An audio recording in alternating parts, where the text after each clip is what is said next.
State University Fullerton, the new student housing building. We've made it all the way over to our last piece of equipment. We are an FCU 1-8. So I was saying before that this refrigerant split system, all those split systems are R410A. We reviewed the charging, we used our line lengths and calculated upon that. The same with this. We actually were able to use Mitsubishi's line sizing tool to help with that as well on this unit.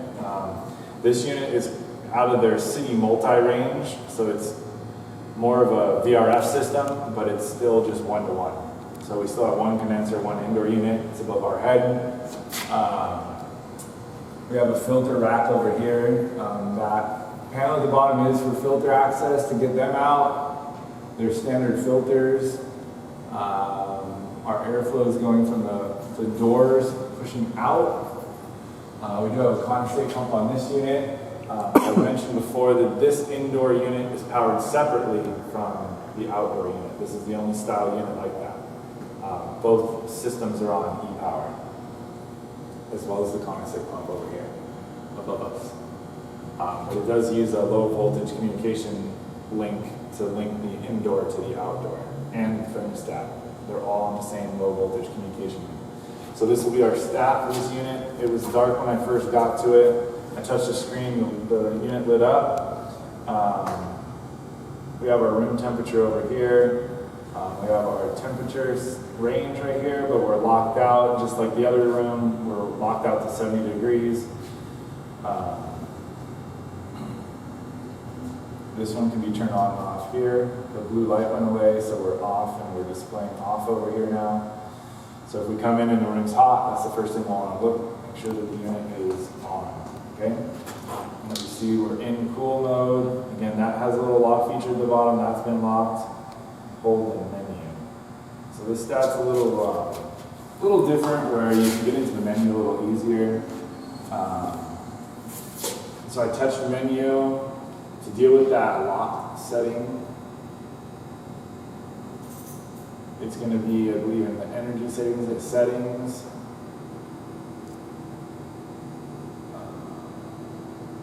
Bear with me here.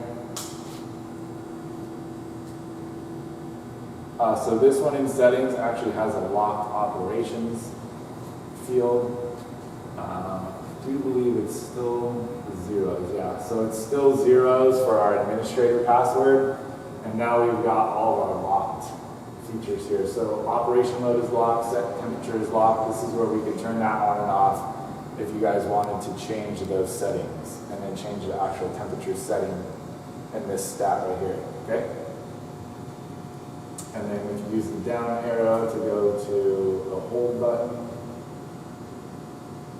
Okay, so I didn't make any changes, I'm just going to press back.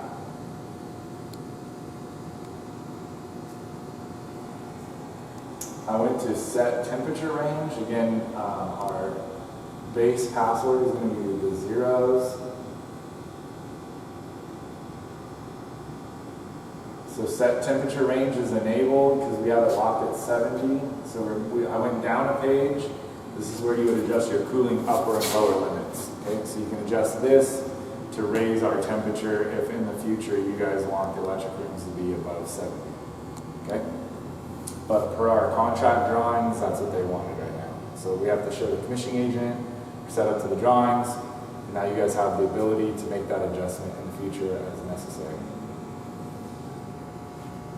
This unit's pretty simple as far as that.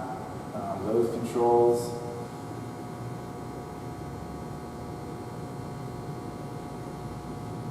So in the menu again, we can go down to the very bottom. I was using the arrows that were showing up here to scroll all the way down, error information. If you chose that, I can give you your error code, and then we'd have to go back to the O&M book and look at that error code, and then use our troubleshooting in that book to figure out what's wrong with the unit. Okay? So right now we don't have any errors showing up because the unit is working how it should be.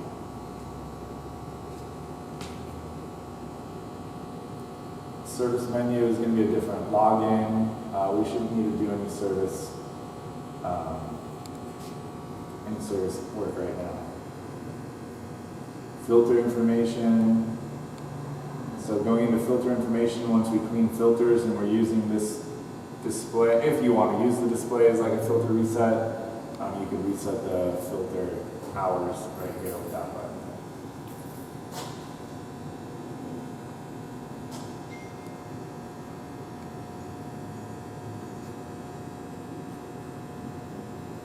I don't really have anything else on these units right here.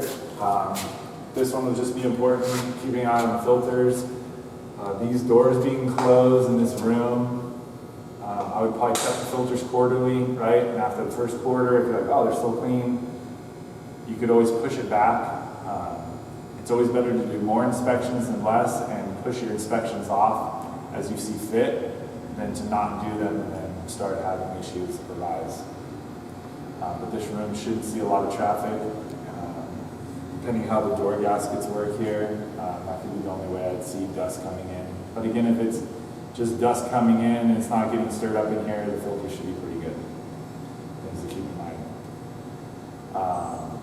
Any other questions about any of the other equipment that we've covered or anything you might have seen as we walked around that I might not have mentioned? We know domestic water, we know shut-off valves are in all the units, right?